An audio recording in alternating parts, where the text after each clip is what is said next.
Hello दोस्तों, हमारे देश का ये शायद बैड लक है कि दो पड़ोसी देश हमारे दुश्मन हैं, पर ये दूसरी तरफ गुड लक भी है क्योंकि इसकी वजह से हमारी इंडियन आर्मी काफी ज्यादा पावरफुल हो पाई है। दूसरी तरफ दोनों ही पड़ोसी देशों के मुकाबले इंडिया की स्ट्रेटेजिक लोकेशन काफी ज्यादा अच्छी है। ऐसे में फ्यूचर के किसी वार के लिए जो ना हो तो ही अच्छा है, पर अगर ऐसा हो जाए जैसे कि वर्ल्ड वॉर 3, तो भारत अपनी स्ट्रेटेजिक लोकेशंस का कैसे यूज करेगा और अपनी पावर्स का यूज करके किस तरीके से हम दुश्मन देशों को फ्यूचर की इस जंग में हरा सकते हैं। दोस्तों, इंडिया की ज्योग्राफी कुछ अमेरिका की तरह इंडिया को काफी सिक्योर देश बनाती है। अमेरिका दो तरफ से समुद्र से घिरा हुआ है, वहीं इंडिया तीन तरफ से समुद्र से घिरा हुआ है और समुद्र में अंडमान निकोबार जैसे आइलैंड काफी अच्छी स्ट्रेटेजिक लोकेशंस का काम भी करते हैं।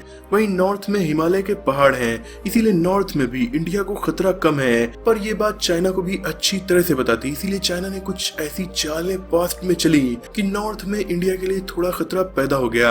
जब इंडिया आजाद हुआ था उस टाइम इंडिया और चाइना के रिलेशन इतने ज्यादा खराब नहीं थे, लेकिन फिर 1950 में इंडिया के उत्तरी बॉर्डर पर सटे हुए देश तिब्बत पर चाइना ने कब्जा कर लिया और वो इंडिया के और भी ज्यादा करीब आ गया। यहीं से इंडिया और चाइना के रिलेशंस काफी ज्यादा खराब होते चले गए और कई बार दोनों ही देश बॉर्डर पर एक दूसरे के सामने आ चुके हैं। इवन 1962 में साइनो इंडियन वार भी हो गया था, जो कि काफी बड़ी जंग थी। इसके बाद भी 1967 और 1987 में भी इंडिया और चाइना बॉर्डर पर एक दूसरे के सामने आ गए थे। पर खुशी की बात यह रही कि इस दौरान कोई जंग नहीं हुई। उसके बाद से इंडिया और चाइना के रिलेशन में अचानक से काफी अच्छा सुधार देखने को मिला था, लेकिन 2010 के बाद से ये फिर से खत्म हो चुका है। और फिर कई बार इंडिया चाइना के बॉर्डर पर तनाव पैदा हो गया था, जिनमें सबसे ज्यादा 2020 में हुआ था, जिसमें दोनों ही साइड के सैनिकों की मौत भी हुई थी। उसके बाद अमेरिका ने एक रिपोर्ट जारी करके बताया था कि ये तनाव अचानक से नहीं पैदा हुआ था, बल्कि ये चाइना ने प्लान किया हुआ था और उसने ये भी प्लान किया था कि उसके सैनिकों की इस दौरान मौत भी हो सकती है। दोस्तों, उत्तर में जहां हमें चाइना से काफी ज्यादा खतरा बना रहता है, वहीं पश्चिम में पाकिस्तान है, जो कि आजादी के टाइम से इंडिया का काफी बड़ा दुश्मन रहा है और आजादी के बाद से कई बार पाकिस्तान से जंग भी हुई है, जिसमें इंडिया को ही जीत मिली है। इन दो पड़ोसी देशों से डिस्प्यूट में प्रॉब्लम तब हो गई जब पाकिस्तान ने चाइना से दोस्ती कर ली। इसीलिए इंडिया को भी दुनिया भर में अपने नए दोस्त बनाने पड़े, जिनमें अमेरिका और यूरोप के पश्चिमी ताकतवर देश शामिल हैं। लेकिन इंडिया का सबसे पुराना और सबसे करीबी दोस्त सोवियत यूनियन रहा है, जो कि अब रशिया है। रशिया के साथ मिलकर India 5th generation fighter jet यानी सुखोई 57 को डेवलप कर रहा था। लेकिन दोस्तों, यहाँ पर प्रॉब्लम आ गई। इंडियन एयरफोर्स की जिस तरीके से रिक्वायरमेंट थी वैसा ये फाइटर जेट नहीं होने वाला था, इसीलिए इस डील को टर्मिनेट करना पड़ा, जो रशिया और इंडिया दोनों के लिए ही काफी खराब था। अब प्रॉब्लम यह हो गई थी कि एयरफोर्स को ताकतवर बनाने के लिए लेटेस्ट फाइटर जेट किसी और देश से खरीदने थे।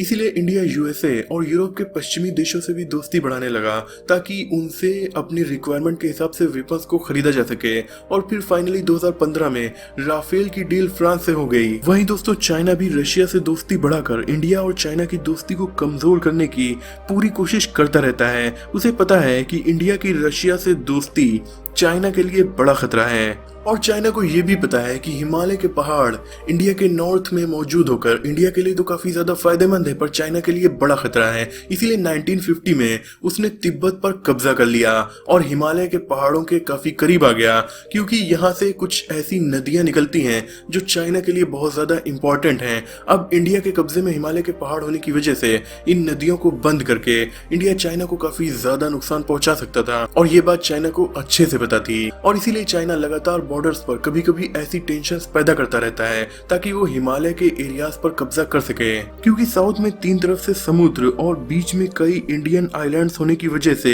इंडिया पर साउथ से चाइना कभी भी हमला नहीं कर सकता है। और ऐसा करना चाइना के लिए इम्पॉसिबल भी है, क्योंकि हमारे समुद्रों में मौजूद है एशिया की सेकेंड मोस्ट पावरफुल नेवी यानी कि इंडियन नेवी, जिसके ज्यादातर वारशिप्स और सबमरीन्स लेटेस्ट टेक्नोलॉजी से डेवलप की गई हैं। इंडियन नेवी की एक खास बात यह भी है कि वो देश के मेन लैंड एरिया से काफी दूर समुद्र के बीचों बीच से अपने ऑपरेशंस को अंजाम सक्सेसफुली दे सकती है।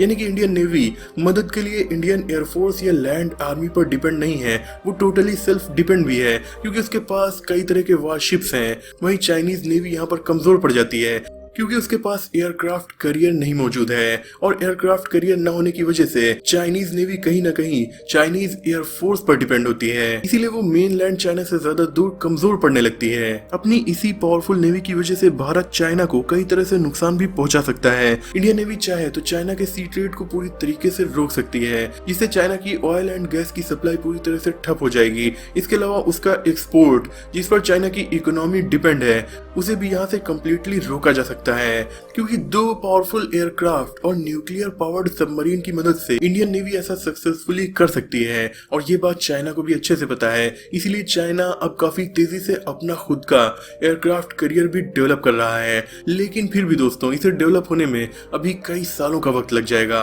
वहीं दूसरी तरफ इंडिया अपनी ग्लोबल प्रेजेंस को बढ़ाने के लिए यूएसए के भी करीब जा रहा है और यूएसए से रिलेशंस को मजबूत कर रहा है। हालांकि इंडिया इतिहास में हमेशा न्यूट्रल पावर के तौर पर ही रहा है, यानी दुनिया भर के देशों के आपस के तनाव और झगड़ों से इंडिया ने हमेशा दूरी बनाई हुई है, और बहुत से इंडियंस अब भी ऐसा ही चाहते हैं कि इंडिया किसी एक पावरफुल कंट्री के बहुत ज्यादा करीब ना जाए। पर जिस हिसाब से अक्सर बॉर्डर के देशों से हमारी टेंशन्स पैदा हो जाती हैं, तो उनसे निपटने के लिए हमें किसी न किसी पावरफुल साझेदार की जरूरत रहेगी, क्योंकि दोस्तों अब भी हमारे देश में ऐसी टेक्नोलॉजी नहीं है कि हम खुद से बेहद पावरफुल वेपन्स को बना सकते हैं।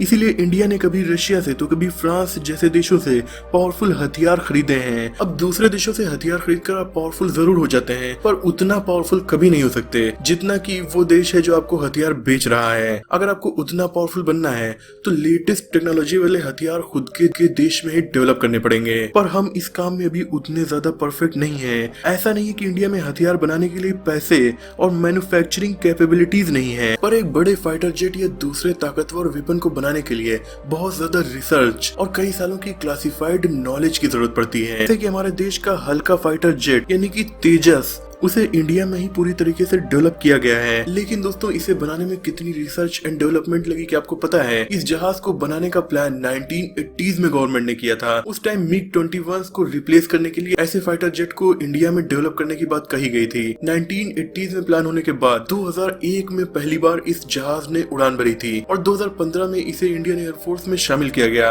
यानी कि इस फाइटर जेट को बनने में लगभग 35 सालों का वक्त लग गया। ऐसे ही न्यू और लेटेस्ट हथियारों को जल्दी तब बनाया जा सकता है जब कोई और देश जो पहले से इन चीजों में एक्सपर्ट हो वो आपकी हेल्प करे। अब दुनिया में सबसे बेहतरीन एडवांस वेपन्स बनाने में एक्सपर्ट देश हैं यूएसए, रशिया, जर्मनी और फ्रांस जैसे देश। तो इनमें से किसी के साथ मिलकर अगर हम फाइटर जेट को डेवलप करते हैं तो ये प्रोसेस काफी जल्दी कंप्लीट हो जाएगा। यानी दोस्तों 21st सेंचुरी में इंडिया को अगर पावरफुल बने रहना है तो नॉन अलाइनमेंट को छोड़कर पावरफुल कंट्रीज से अपनी गहरी दोस्ती करनी होगी, वरना वर्ल्ड वॉर 3 में हम दुश्मन देशों के मुकाबले वेपन्स की टेक्नोलॉजी में पीछे हो सकते हैं। दोस्तों आपको ये वीडियो कैसी लगी कमेंट में जरूर बताइएगा।